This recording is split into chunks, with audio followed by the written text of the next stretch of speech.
participe, é bênção para a sua vida. Amém? Queria chamar o Glauco aqui, ele vai dar um testemunho tremendo, tremendo, e também já vai fazer a oferta. Amém?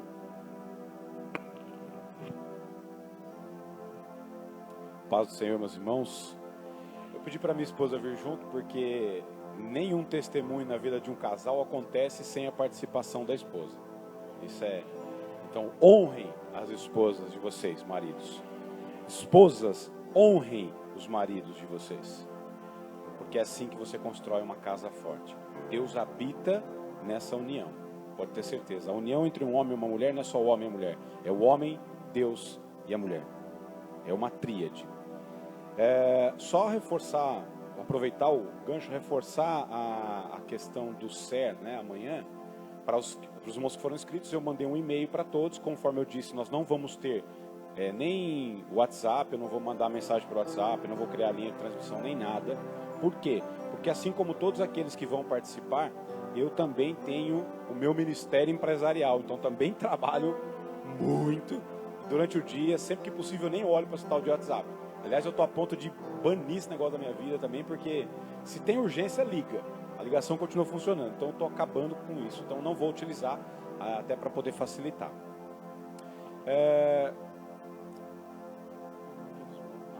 Sobre a oferta, perdão.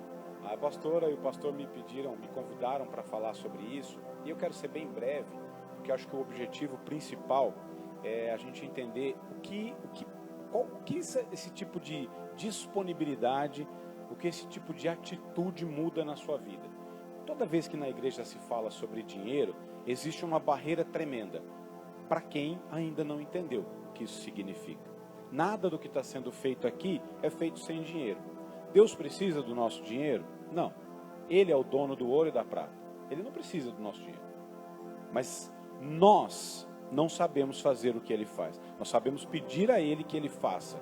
E é através desse dinheiro que ele realiza todas essas coisas. Quando a gente fala sobre oferta, a primeira coisa que você precisa ofertar é você mesmo. Esse é o primeiro passo. Quando você se desprende, quando você se desconecta de tudo, aí você começa a se ofertar. E quando você se oferta, as coisas vão acontecer. A gente entende, e hoje para nós isso é muito claro, na vida de um cristão nós passamos por algumas fases. É como na vida natural. Você tem a infância, você tem a adolescência e você tem a fase adulta. Na infância, você não sabe por que tem que fazer algumas coisas. Você faz porque alguém te manda. Na adolescência, você discute com quem está mandando você fazer alguma coisa. Porque você sabe mais, você imagina que você vai se submeter àquilo. Na fase adulta, que teoricamente nós teríamos entendido, a gente também discute. A gente também acha que quando alguém está dizendo algo, nós sabemos mais do que ele. Isso é natural. Só que isso precisa ter prazo. Porque quanto mais tempo você está preso nesse processo de discutir, ou de duvidar, ou de questionar, ou de será mesmo que é isso? Ou então para ele é fácil, para mim é difícil. Quando você está preso nesse processo, as coisas não vão acontecendo na sua vida conforme estão planejadas. Eu levei muito tempo para entender isso. Eu passei por essas 3 fases, hoje eu olho para trás e consigo reconhecer. E eu creio que eu atingi a maturidade de entender para que serve uma oferta e como é que ela nasce. Eu não estou falando de dinheiro, eu estou falando de oferta, de tudo aquilo que você oferta.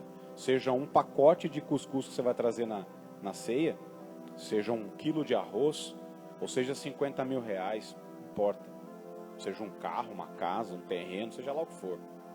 Quando você entende, quando você se desprende, e não é porque você não dá valor, você continua dando valor, mas aquilo não é mais o principal. Quando você entende isso, você destrava uma série de eventos na sua vida, mas principalmente porque você entendeu que não é troca. Deus não faz troca. A gente muitas vezes oferta e dizima pensando em troca. Se você sondar teu coração, você vai perceber que é isso. Eu fiz isso durante muito tempo. Então se eu der 1.000, Deus me dá 5.000. eu estou precisando de 3 mil, se eu der 200, porque a gente pega ao pé da letra, né?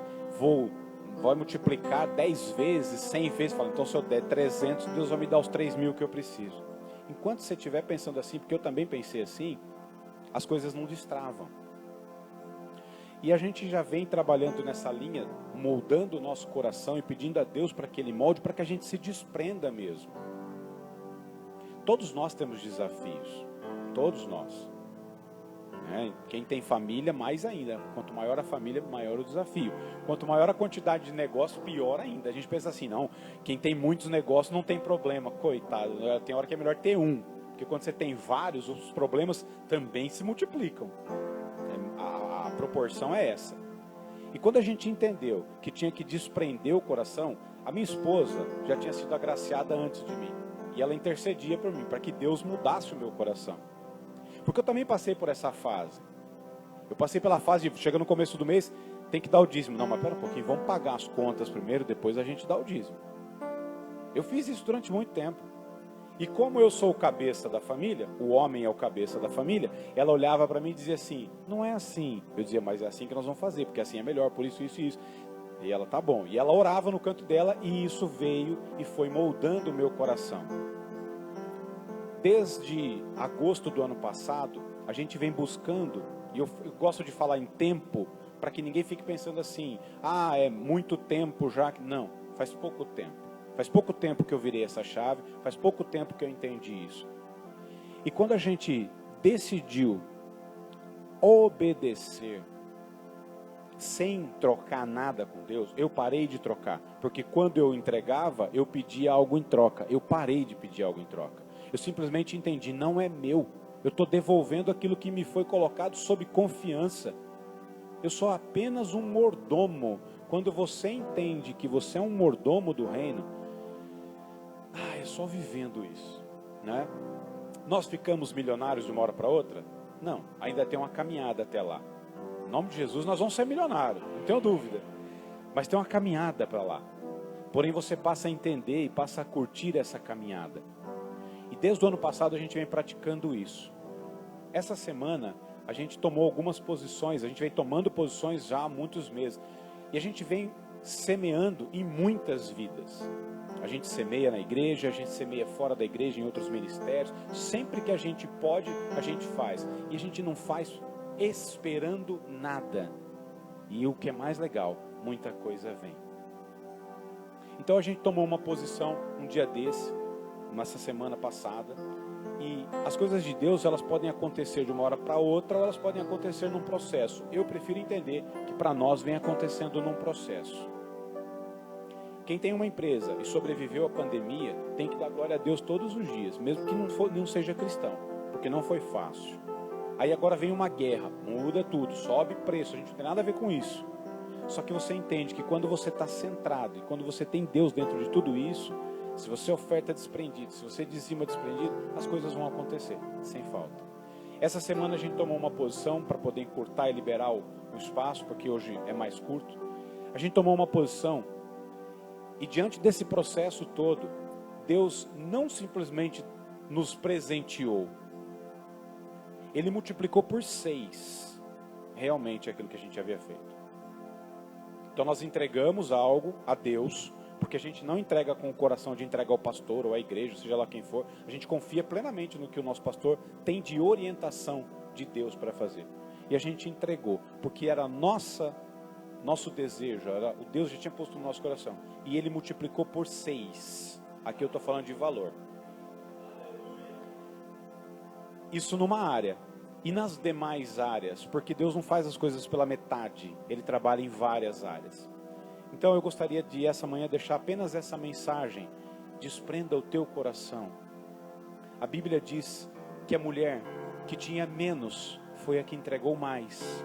E quem testificou isso foi o próprio Jesus. Quando olhou e disse: em verdade vos digo que essa mulher que deu menos foi aquela que mais entregou. Então quando você for ofertar, não importa o valor que você está ofertando, mas importa o coração com o qual você está ofertando, em todos os dias da sua vida. Pai, eu te agradeço por todos os irmãos que vão ofertar nesta manhã. Eu te agradeço pelo desprendimento que o Senhor tem colocado no nosso coração. Multiplica, Senhor, essa alegria, esse prazer em servir, e que todos nós possamos alcançar a tua face, Senhor, em todas as áreas da nossa vida. No nome de Jesus, nós te pedimos e já te agradecemos. Amém.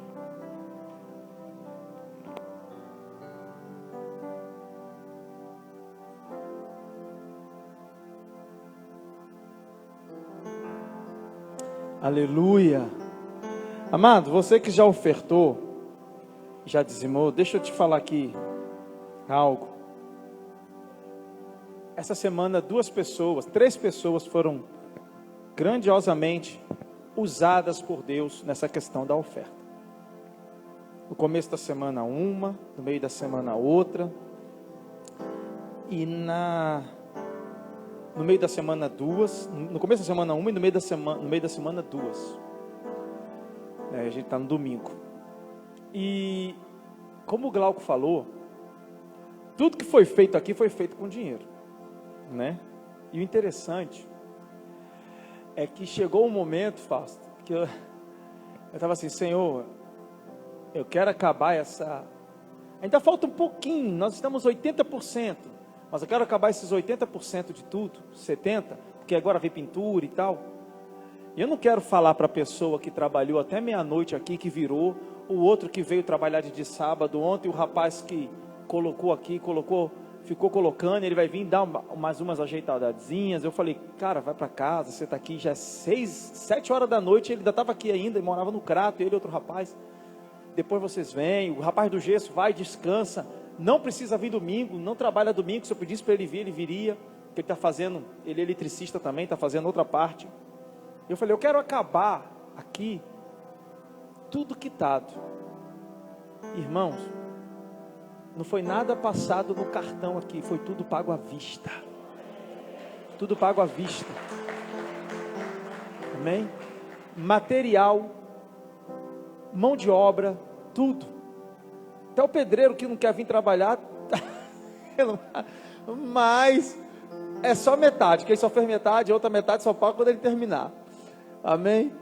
Então assim, foi lindo, irmãos, lindo, porque no momento em que eu orava e que a gente é humano, então às vezes a gente diz, meu Deus, e agora? Eu vou ligar para fulano e ele vai ligar para ninguém. Eu vou ligar para ciclano, meu amigo, você vai ligar para amigo nenhum, você não vai ligar para...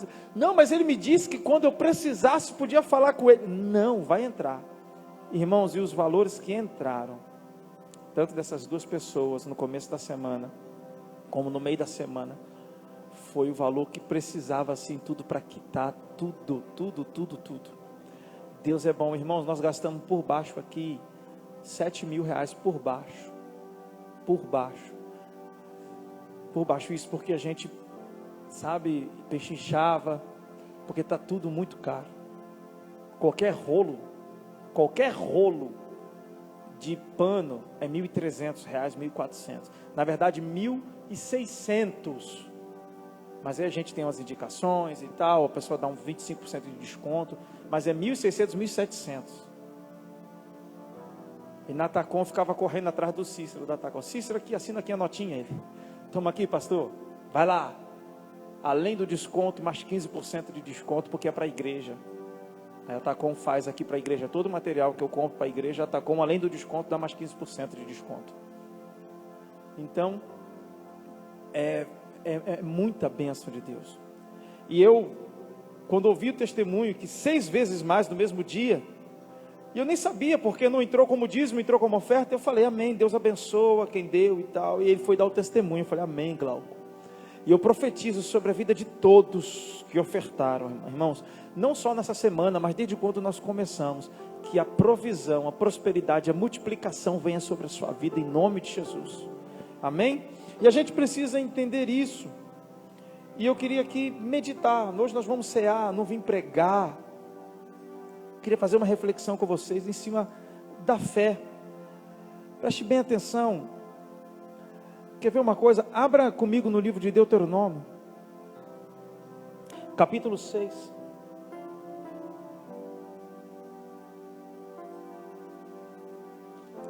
Deuteronômio, capítulo 6. Deuteronômio 6.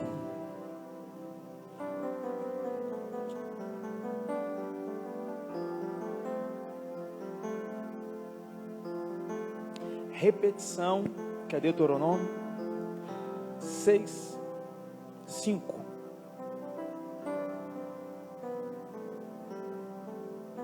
Primeiro, no capítulo 4, eles vêm com o Shema. Esse ouve, no versículo 4, no capítulo 6, do versículo 4, esse ouve é Shema, que é o nome da nossa igreja. Shema, está ali, ó.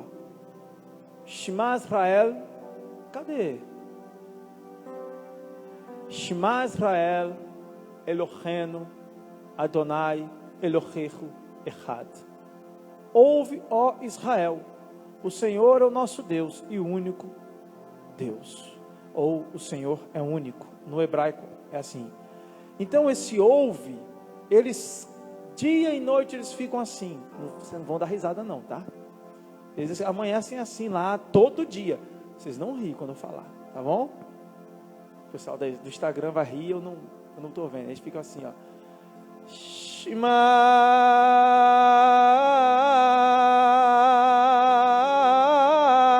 Israel Adonai Elohim Echad Shema. É assim. O tempo inteiro eles ficam. Aí uma hora o rabino para, aí aquela multidão, Shema! Aí o rabino toca, tum, tum, tum, tum, e eles, Adonai, Elohim, Echad, por aí vai. Eles cantam, ouve, ó Israel, o Senhor teu Deus é o único Senhor. Eles dizem, ouve, ó Israel, o Senhor teu Deus é o Deus único. Amém? E versículo 5 diz, amarás, pois, então a quem? A esse Senhor, que é o Senhor teu Deus, que é o único Deus, de todo o teu coração, de toda a tua alma e com todas as tuas forças. Quando diz aqui, amarás o Senhor teu Deus, amarás, pois, o Senhor teu Deus de todo o teu coração, esse todo, ele é um advérbio de intensidade, e que todas as vezes aonde ele se encontra na palavra, ele, no português, ele não faz muito sentido, mas eu vou explicar aqui para vocês. Ele diz aqui, amarás, pois, o Senhor teu Deus, de muito teu coração, e muito tua alma, e com muito tua força. Amarás o teu Deus com o teu muito. No hebraico amarás o teu Deus com o teu muito da tua força, com o teu muito do teu poder, da tua mente, com o teu muito da tua força, com o teu muito do teu coração. É assim que está, com o teu muito. Que no português fica esquisito, mas amarás o seu Deus com essa muiticidade, com intensidade. Amarás o Senhor teu Deus com o teu muito. O que tu tem? Uma adoração pela metade, ou uma adoração com o teu muito? Com muito do teu tempo, com muito da tua vontade, com muito dos seus recursos, é com o teu muito. Tem uma escola de adoração e oração, né? A cara da Suiane lá, para mandar você para lá um dia, I Hope, acho que é na Califórnia. Para começar, para estagiando, toma posse, Suiane. Para estagiando, Tainara também vai estar lá junto, mas quem? Irmã Eliane, uma das povos que ora muito, amém? Para começar, que aí, vamos ver se vocês vão sair animados mesmo. Para começar, sabe quanto tempo você entra, o começo, o mínimo, você tem que entrar orando 16 horas por dia. Ele só dorme de meia-noite às 4 da manhã. Até que no estágio final, são 20 horas por dia de oração. 20 horas. Detalhe, 20 horas. O estagiário ora, trabalha e estuda. Então, ora 16 horas, aí as outras 4 horas de trabalho, estuda, e dorme meia-noite às 4, depois já entra na sala de oração. Eles estiveram aqui em Juazeiro um dia. Eles estiveram aqui, irmãos, e eles profetizaram sobre a nossa vida. Eu estava lá no finalzinho da sala, na Emboplaza, e o povo se movendo, então eu encolhidinho lá, e os meninos tocando violão, vários pastores, várias igrejas, os meninos tocando, e a menina traduzindo, o gringo traduzindo, o americano traduzindo, e chamaram as pessoas à frente. Estava eu, tinha umas 2 pessoas do louvor, e de repente, eu nunca vi, não conheço, eu fui para orar, adorar com eles. Ele pediu para eu me levantar. O pastor Fábio Schumacher estava naquele dia. E daquele dia nós firmamos uma aliança. Você pode ver, toda vez que eu viajo, se o pastor Fábio está aqui, ele prega. Ele é um pastor sobre a minha vida. O pastor Fábio da MCM. Ele é um amigo, sabe, nós temos uma aliança, mas ele é um pastor sobre a minha vida. Eu aceito as correções dele. Ele é a pessoa que pode me chamar no canto, puxar minha orelha, me dar um cascudo.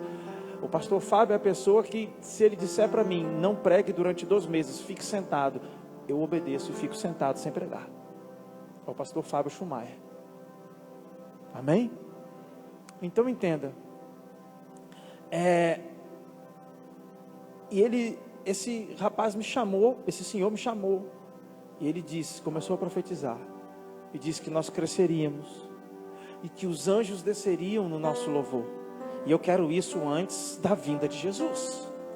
E que quando a igreja estivesse louvando, mas seria numa plataforma, é por isso que eu digo, que nós vamos ficar aqui, mas aquele estacionamento está vazio, vai ter que encher mais de carro, vai ter que ter carro na rua, para a gente poder ou ampliar, ou construir um lugar maior, porque eu creio que o que ele falou naquela visão vai se cumprir, porque a profecia de Deus não cai por terra.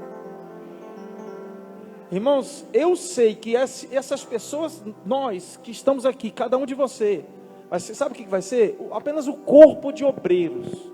Vocês vão ser o corpo de obreiros, porque os membros vão ser muito mais. Amém? Se duvidar, aqui vai ser só o grupo de louvor, intercalando 3, 4 grupos de louvor. Amém? Em nome de Jesus. Essa é a vontade de Deus, irmãos. Mas a vontade de Deus é que o reino cresça, se expanda, que pessoas aceitem a Cristo, que pessoas se entreguem. A palavra do Senhor não diz que a festa no céu quando o paralítico anda. A palavra do Senhor não diz que a festa no céu quando o cego enxerga, quando o mudo fala, quando o surdo ouve, quando um canceroso tem o seu câncer extirpado, quando a lepra é curada. A palavra do Senhor diz que a festa no céu por um pecador que se arrepende, por um pecador que se arrepende. E esse dever foi dado a nós, trazer os pecadores ao arrependimento por intermédio do Espírito Santo, para que eles reconheçam que só Jesus é o Salvador. Aleluia, amém? Você pode aplaudir. Amarás. Agora, para isso nós temos que amar o Senhor nosso Deus com o nosso muito, não é parcialmente, porque Jesus não se entregou de maneira parcial, não se entregou. Amarás o Senhor teu Deus com o teu muito. É isso que está acontecendo na Ucrânia. A bomba está caindo, eles estão indo para a igreja. O que vai ter? Vamos ter culto. E depois do culto, curso de primeiros socorros. E depois nós vamos dar testemunho. É assim que está o culto lá.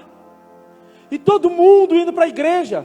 E se a bomba cair na minha cabeça? Vai direto para Deus. Meu irmão, tem certeza da sua salvação? Então é bum, pá, aleluia. Fechou os olhos aqui e acordou diante do rei. Está tudo certo. Está tudo certo. Uma vez eu falei aqui, porque quem tem medo de morrer ainda não se converteu. Aí sempre tem uns haters, né? Semana passada entrou um endemoniado na live. Aí eu pregando aqui e o filho das trevas colocando, tem Hipocrata esse ano. Se liga pessoal, Hipocrata. E não sei, queima Jesus, converte ele, em nome de Jesus. O tempo inteiro na live dele, você viu uma pessoa fazendo propaganda de Hipocrata, você pregando toda hora, vamos lá povo, para Hipocrata, vamos lá para Hipocrata, vamos lá. Irmão, sempre, o diabo quando não vem sozinho, ele manda o secretário. Então sempre tem alguém querendo tirar a tua paciência. Ótimo. Aí entenda o seguinte, voltando, Aí a pessoa botou assim: não, mas Jesus teve medo da morte. Jesus não teve medo da morte. Jesus teve receio da dor, do que ele ia sofrer, porque ele veio em carne. É lógico. Coroa de espinhos, chicotada. Irmãos, vamos parar com essa ideia. Jesus andava flutuando, não. Jesus comia. A Bíblia diz que 40 dias ele jejuou e ele teve sede. Em um momento ele se irou. Ó geração perversa. Sabe por que Jesus diz geração má, incrédula, perversa? Por que Jesus não repreendeu o pecador endemoniado? Que o pai estava rogando: Senhor, os teus discípulos oram e ele não sai. Uma hora ele espuma, uma hora no fogo e lança na água. E Jesus olha para eles e diz: geração perversa, nós não vamos embora abandonando eles aqui. Até quando eu estarei convosco? Sabe por quê? Porque expulsar o demônio do endemoniado era fácil. Difícil é expulsar o demônio da incredulidade. Expulsar o demônio, orar pelo enfermo, é uma coisa difícil. É expulsar o demônio do egoísmo, da inveja, da avareza. Os demônios que querem tomar conta da gente, que querem fazer com que a gente não faça a obra. O demônio da preguiça. O demônio da preguiça.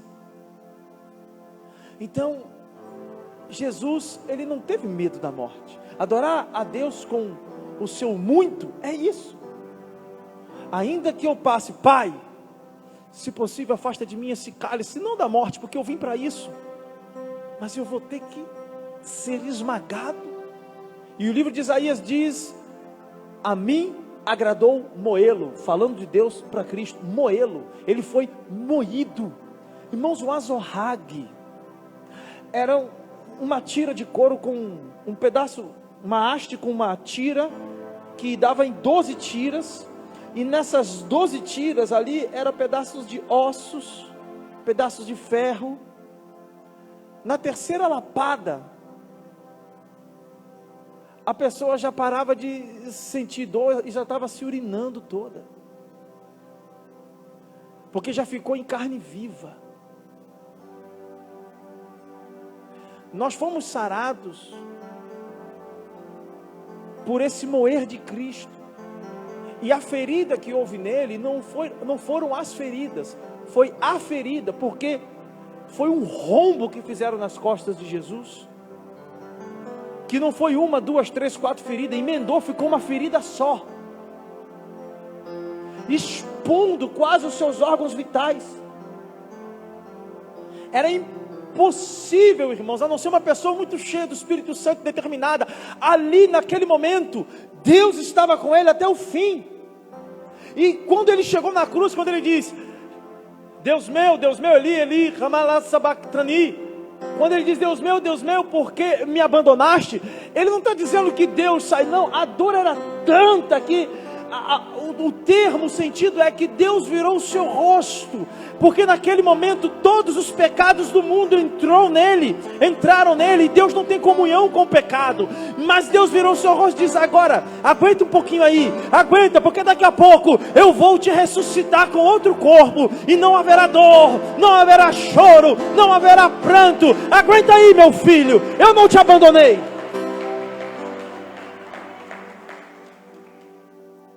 Essa é a dor. E a gente, por qualquer dor, reclama. Por qualquer falta de dinheiro, quer perder a paciência, quer praguejar.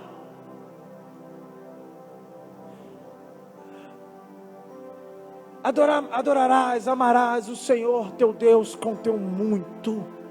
Muito da tua alma, não é muito do teu pensamento apenas. Às vezes a gente adora o Senhor, amarás o Senhor teu Deus com muito da tua intelectualidade. Aí nós nos dedicamos intelectualmente e buscamos, estudamos. Isso é maravilhoso, isso não deve ser anulado. Estude mesmo, estude, glória a Deus, amém. Mas da nossa alma, como a nossa alma é volátil, como a nossa alma uma hora estamos bem, outra hora não estamos. Nós temos guerras sim, todos nós. Temos batalhas sim, todos nós.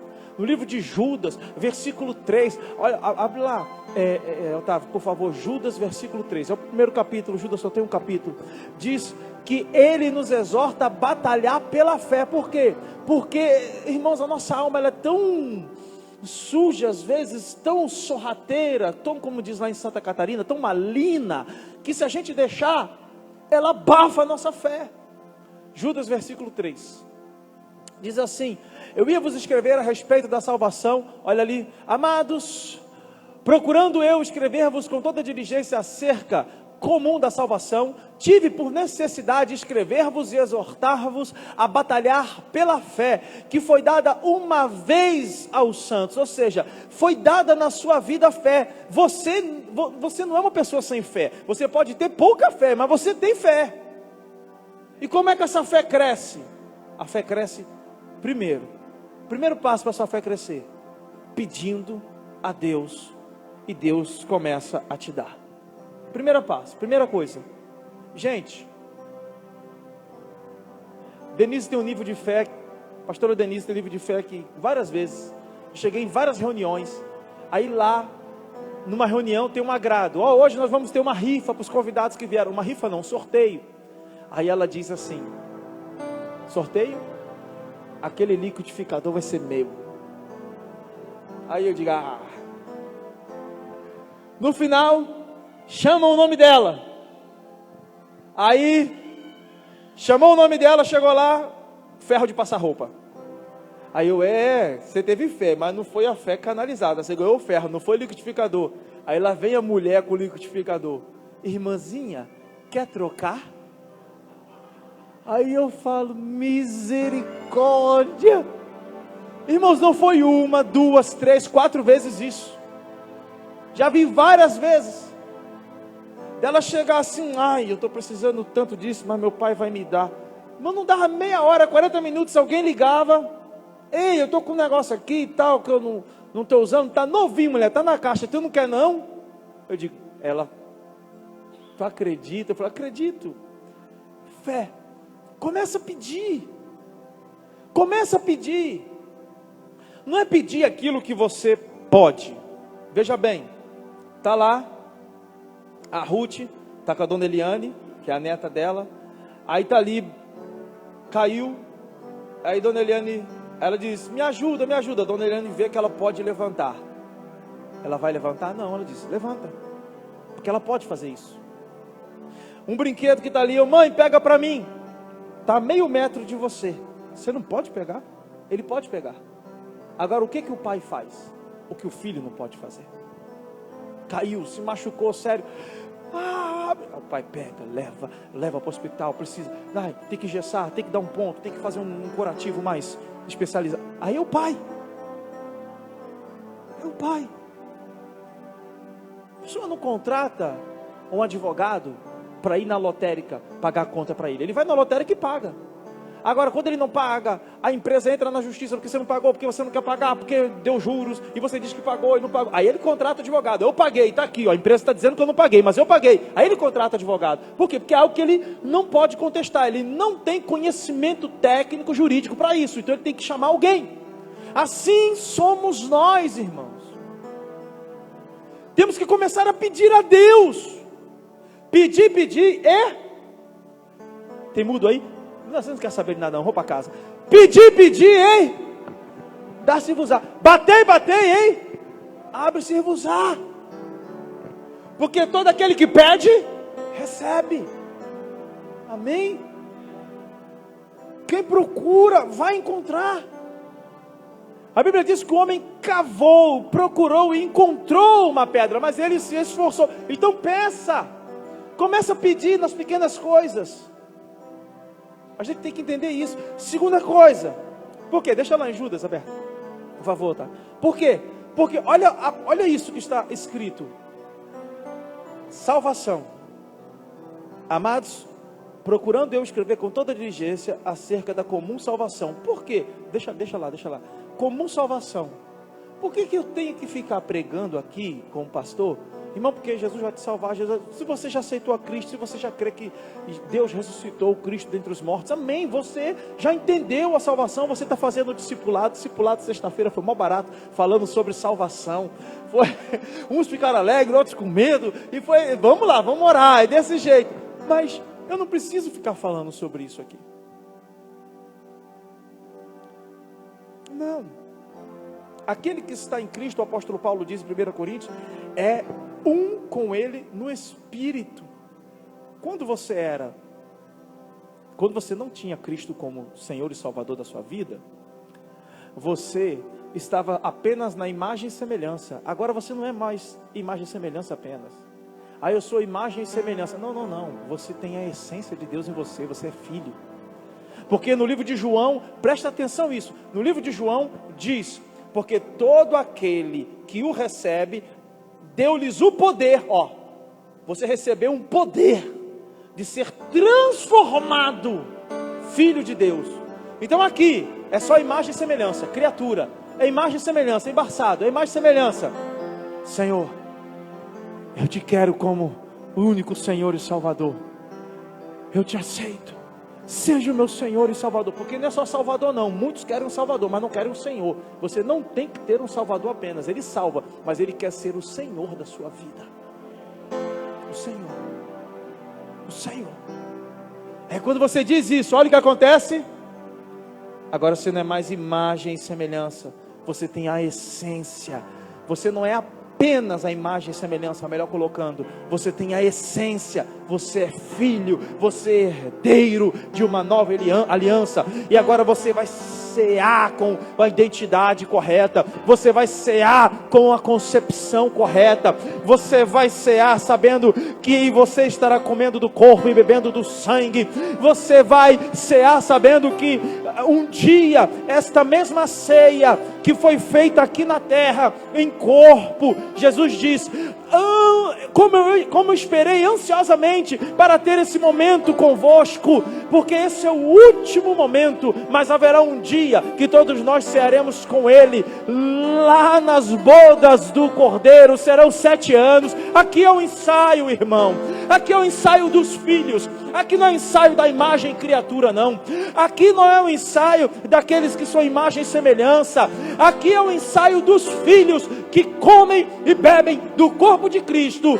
e vão cear com Ele, naquele grande dia, porque é dado aquele que vencer, dar-lhe-ei sentar comigo no trono, e eu cearei com ele, e ele ceará comigo, ao que vencer, quantos vencedores nós temos aqui nessa manhã, aleluia, ao que vencer o quê? Não é a salvação, porque você não precisou vencer nada para a salvação, quem venceu foi Cristo, a morte. Cristo foi que venceu. Aí Ele nos deu graça. A graça foi derramada. Porque eu não fiz, quem fez foi Ele. Ao que vencer a batalha da fé. Batalhar pela fé. Que uma vez, a batalha da fé. Ah, irmão, é aí que muito crente titubeia. É aí que muito crente. Ai, meu Deus, será que vai dar certo? Irmãos, eu não estou falando de ficar nervoso, de ficar ansioso. Não. Às vezes nós vamos passar por uma cirurgia, a Kátia passou, aí você tem que assinar um termo, toda cirurgia. Uma vez eu fui levar o cachorro no veterinário para fazer uma cirurgia, o veterinário falou, assina o termo. Eu falei, mas doutor, eu só não fiz essa cirurgia em casa porque... Mas aqui eu vou assinar tempo porque meu cachorro não vai morrer na minha cirurgia não, esse cachorro é caro, quero cortar a orelha do cachorro. Mas eu não tenho. E eu estava doido para fazer. Eu já tinha comprado as coisas, tudo, para eu fazer em casa, anestesiar e tudo e tal. E os meninos, isso eu tinha uns 15 anos, tá, irmão? Isso não foi agora não. Amém? E tinha uns 3, 4 comigo que diz, vamos fazer. Aqui, né, na hora que o cachorro desce, o piripaque, todo mundo corria, você ficava sozinho. Aí, sempre, irmão, glória a Deus por aquele amigo que é cabeça. Aquele que olha e diz assim, isso não vai prestar. Aí chegou um e diz assim, olha, você pagou quanto esse cachorro? Tanto. Quanto você gastou de ração? Tanto. A cirurgia quanto? É tanto. Não é melhor você pagar para alguém que sabe fazer, que estudou, porque tu vai perder não só o cachorro, mas tu vai perder todo o investimento. Paga só mais um pouquinho, faz a cirurgia. Aí eu fiquei pensando, o cachorro olhando para mim. Aí eu falei, vou levar no veterinário. Mas tive que assinar um termo. Por quê? Porque o cachorro poderia morrer na mesa de cirurgia. Uma cirurgia simples, sai no mesmo dia. Mas você assinar e você fica receoso, né? Você vai operar uma catarata, você vai operar, você fica, cirurgia simples. Isso é normal. Eu estou falando do desespero. Meu Deus, agora. Ai, meu Deus do céu. É porque fulano morreu, porque depois daquele dia veio uma tosse. Depois da tosse, evoluiu para uma broncopneumonia, que evoluiu para uma tuberculose dupla. E aí, quer visitar ele, vai lá no cemitério. Na vida dele foi assim, na tua não. Em nome de Jesus, repreenda esse espírito de morte, esse espírito de medo. A Bíblia diz que ele não nos deu o espírito de medo para andarmos de novo em temor, mas nos deu o espírito de ousadia e coragem, de adoção, que clama, Abba Pai. Sabe o que é Abba Pai? É um paizinho. Ele está velando por você, ele está te segurando, ele está dizendo, vai que eu estou contigo, eu não te abandono, eu sou um contigo. A essência de Deus habita em você, o espírito de toda a criatividade, de toda a criação está com você, você não está sozinho.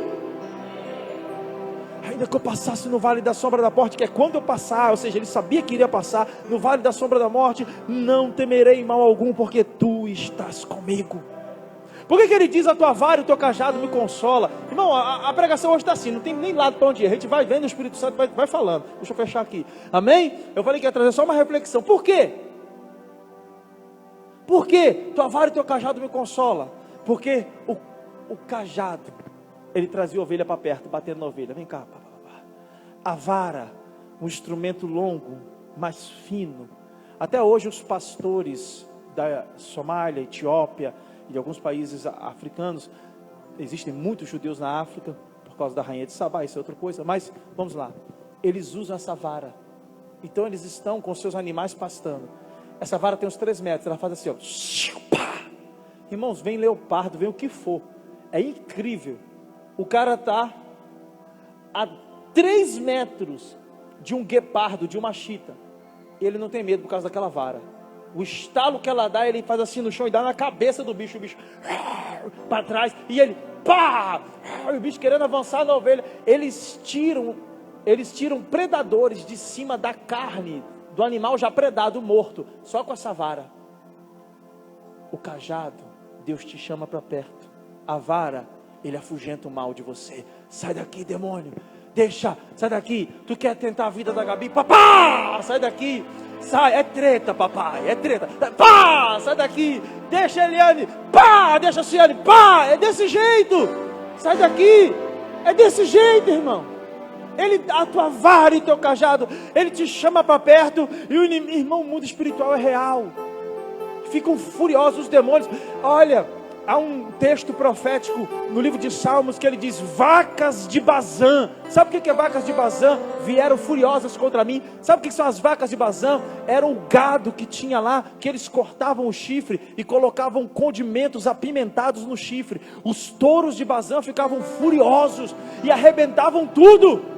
Assim ficaram os demônios furiosos, dizendo, nós vamos matá-lo, nós vamos matá-lo, nós vamos matá-lo. Mas mal sabiam eles que a cruz não era vergonha, era vitória.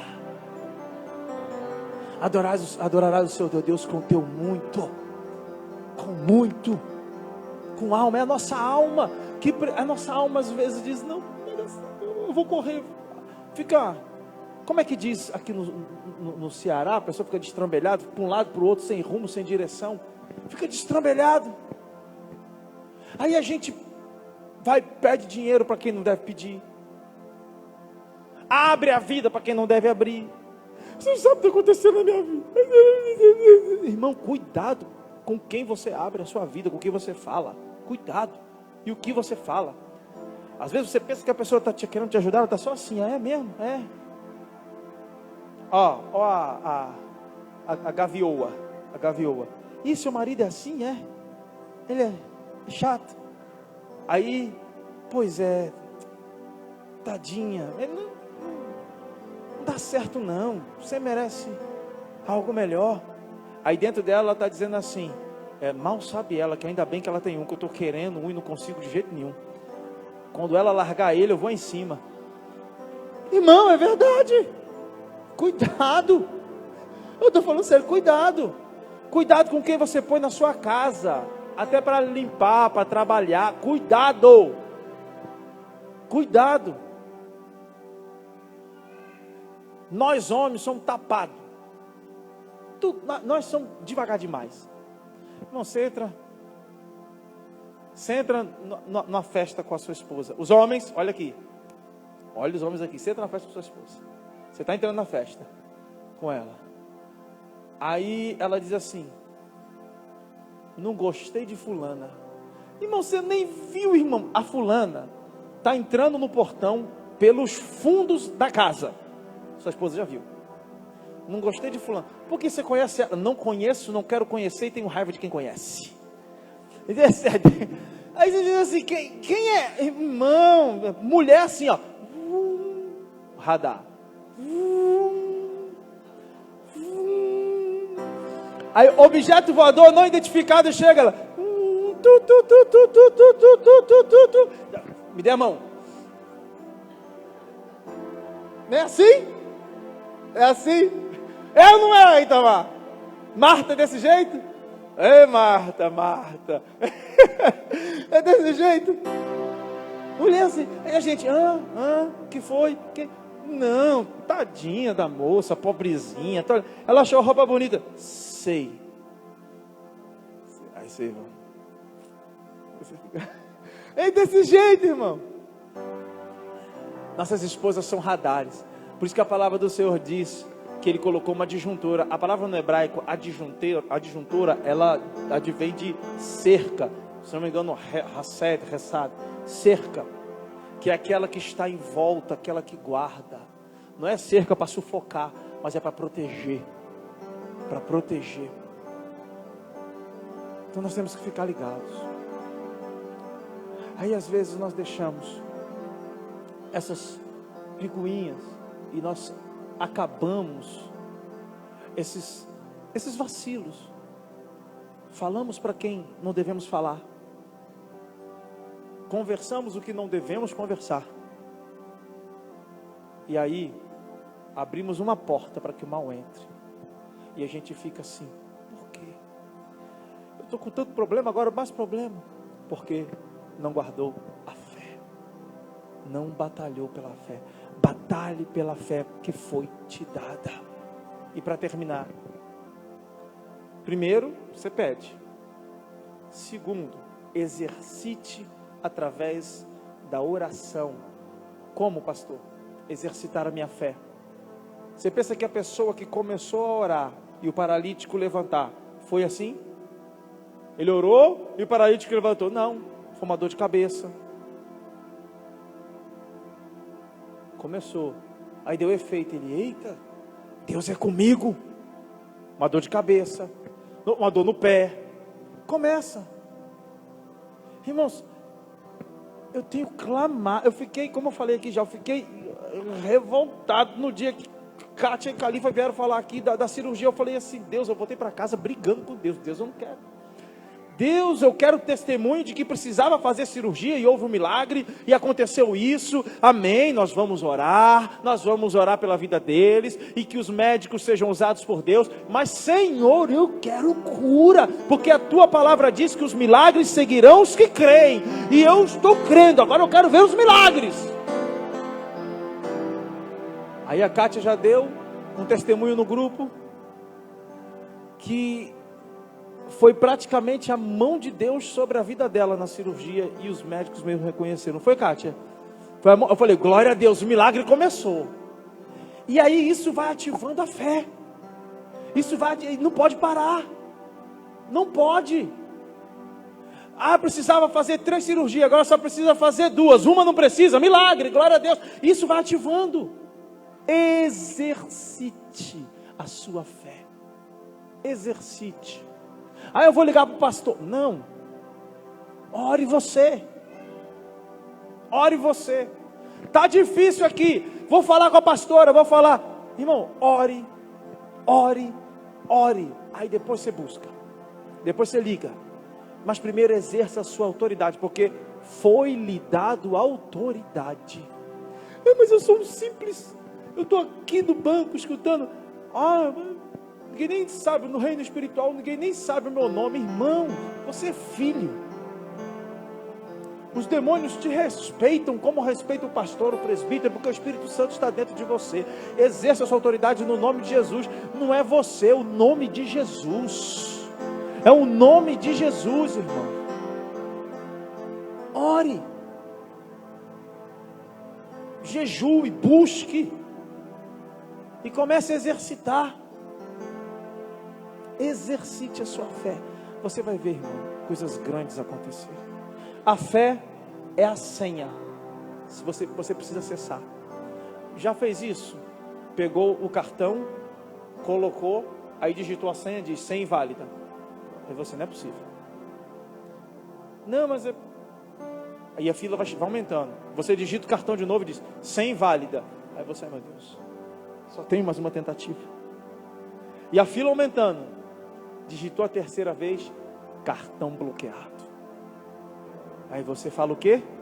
Eu vou deixar as compras aqui, porque eu vou ver o que aconteceu. Eu acho que esse cartão é do meu marido, não é meu.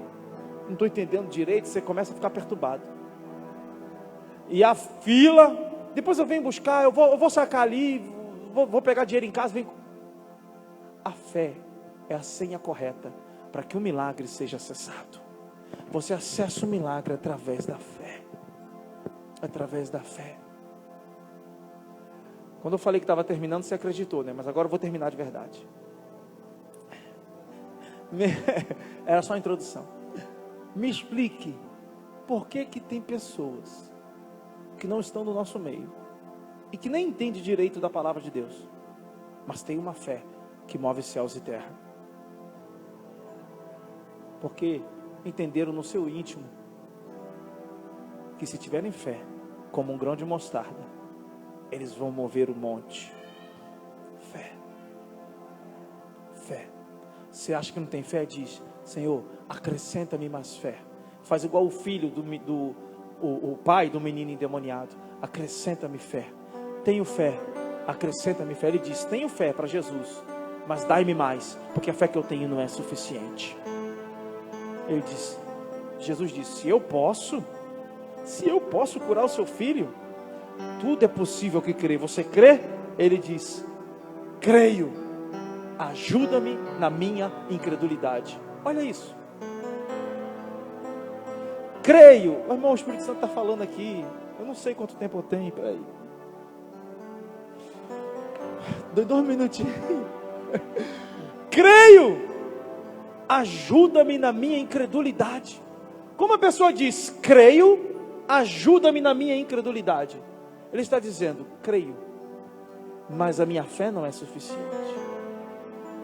Quando no livro de Marcos, Jesus cura o cego de Betsaida, se você olhar no livro de Mateus, no capítulo 11, olha o que Jesus diz: ai de ti, Corazim, ai de ti, Betsaida, ai de ti, Cafarnaum, que te elevas até as alturas, porque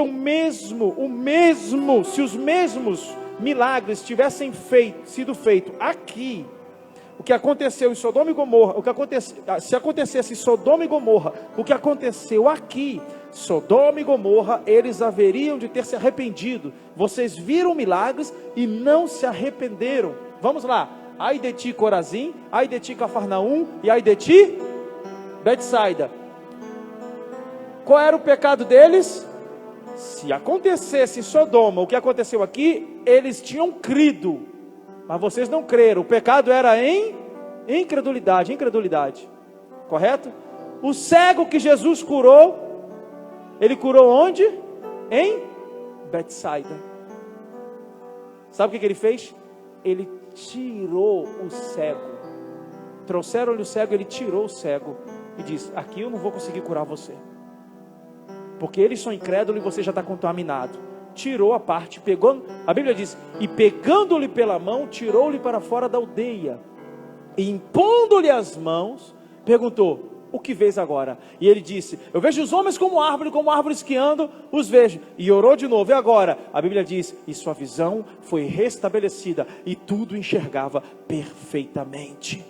Agora entenda, ele tirou o cego da aldeia. Quer saber de uma coisa? Agora terminando de verdade, sai do meio dos incrédulos. Aquela pessoa que você fala, será? Toda vez que o Fausto vem falar para mim que ele vai ser milionário, eu digo, irmão, eu já creio. Eu dou risada do jeito que ele fala, mas diz, eu acredito que a sua empresa vai nascer esse ano, eu acredito que Deus vai te prosperar, eu acredito, porque ele tem o coração no reino. Toda vez que Fausto faz uma reunião de homens, ele compra os negócios, ele fala, Fausto, quanto custou isso? Pastor, mas Fausto, não sei o que e tal. Ele sempre traz um brinde, ele sempre traz ele sempre surpreende. Deus vai abençoá-lo. Nunca me pediu R$1. Entenda. Sai exercita, peça, exercita e sai do meio dos incrédulos. Sai. Tem gente que está lá fora. Talvez tenha mais fé do que pessoas que estão aqui dentro. Olha o que Jesus disse para a mulher cirofenícia de origem grega. Grande é a tua fé. Para o centurião, nem mesmo Israel ouvi tanta fé. Pessoas que não eram judias, pessoas que não conheciam a Deus, deixaram Jesus sem palavras, surpreenderam Jesus. Sabe quem é para surpreender? Somos nós. Porque se a cirofenícia diz que só com as migalhas a filha dela seria curada, e nós que temos o pão inteiro? Se coloque de pé, aplauda o Senhor. Aleluia, aleluia, glória a Deus. A cirofenícia de origem grega diz, só tuas migalhas, porque os cachorrinhos comem das migalhas que caem da mesa dos seus senhores. Só as migalhas curam minha filha. Mas nós não temos migalha, nós temos o pão inteiro, nós temos o pão vivo. Nós não temos migalhas, nós temos o pão. Diga assim, eu não tenho migalha. Diga, eu não tenho migalha. Diga, fala, eu não tenho migalha. Eu tenho pão vivo. Eu tenho pão vivo. Você tem o pão vivo que desce do céu, que desceu. Jesus Cristo é o pão vivo, é o maná escondido. Não é migalha. E se só a migalha fez um milagre, coma do pão e beba do cálice. Feche seus olhos. Pai amado, Deus de poder. Atos 2. Nós estamos aqui, sedentos de ti. Vem, ó Deus, vem, ó Deus, enche esse lugar. Meu desejo é sentir teu poder, teu poder. Nós estamos aqui tão sedentos de ti. Vem, ó Deus, vem, ó Deus, enche esse lugar. Meu desejo é sentir teu poder, teu poder. Então vem me incendiar. Meu coração é o seu altar. Quero ouvir o som do céu, tua glória contemplar.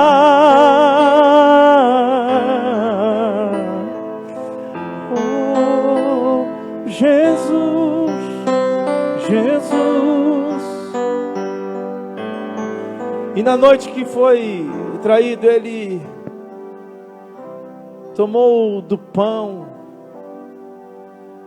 falando que este era o corpo repartido em favor de vós. Pode distribuir. E que todo aquele que comesse do seu corpo comeria, fazendo isso, anunciando a sua morte e ressurreição até que ele voltasse. E a Bíblia diz que de maneira semelhante ele tomou o cálice e disse: este é o cálice da nova aliança, é o meu sangue derramado em favor de vós. Porque toda vez que vocês se reúnem para anunciar a minha morte e ressurreição até que eu volte. Oh, aleluia. Aleluia. Todo mundo já pegou o copinho. Agora ficou muito mais prático, muito mais rápido. Glória a Deus. Sabe? Obrigado. Nós não cremos na doutrina da transubstanciação, que é o pão virando a carne e o suco virando o sangue. Mas é uma representação. Porque quando a gente faz isso, tendo a consciência de que Cristo é o Senhor e Salvador, nós não fazemos indignamente. Nós tomamos com dignidade, porque a dignidade não se trata de nós, se trata da maneira que se toma. Então, quando você toma com a consciência correta, você toma debaixo de dignidade. Porque indignidade por indignidade, digno só Cristo. Digno só Cristo. Quando nós ceamos, um dos benefícios da ceia é ter a vida de Cristo em nós. Porque nós estamos comendo dele e bebendo dele. Então, um dos benefícios é esse. Eu já vi testemunhos de pessoas ficarem 40 dias de jejum, ceando uma vez por dia, e não ficaram fracos. Eu já vi testemunho de pessoas que foram curadas de câncer, ceando todos os dias e orando. Irmãos, se você crê que o Senhor Jesus é o seu Senhor e Salvador, ceie. Ah, mas eu não fui batizado. Ceie.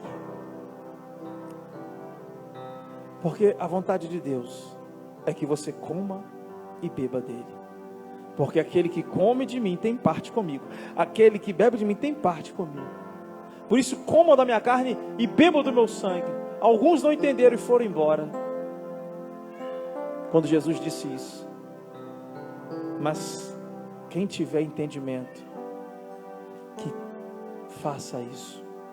A ceia é união, é unidade. E quando nós ceamos em unidade, a Bíblia diz que o Senhor ordena, Ele não permite. Já parou para pensar nisso? Quão bom e amável é que estejamos juntos. A Bíblia diz que ali o Senhor ordena a bênção e a vida para sempre. Ele não permite, Ele ordena. Bênção, vá. Se a bênção não quiser ir, não quero ir, não vou. Eu não fui com a cara dele, não, eu não estou pedindo, eu estou mandando, vá. Ele ordena a bênção e a vida para sempre. Que possamos fazer isso em unidade. Amém? Pega o seu pão. Senhor, nesse momento nós, cumprindo um ato querigmático, um memorial, nós comemos da tua carne. Perdoa os nossos pecados, nossas transgressões. Queremos ao Senhor Deus, a cada dia mais, ser partícipes dos benefícios, de todas as bênçãos da ceia. Senhor, que o Senhor deixou para nós. Coma.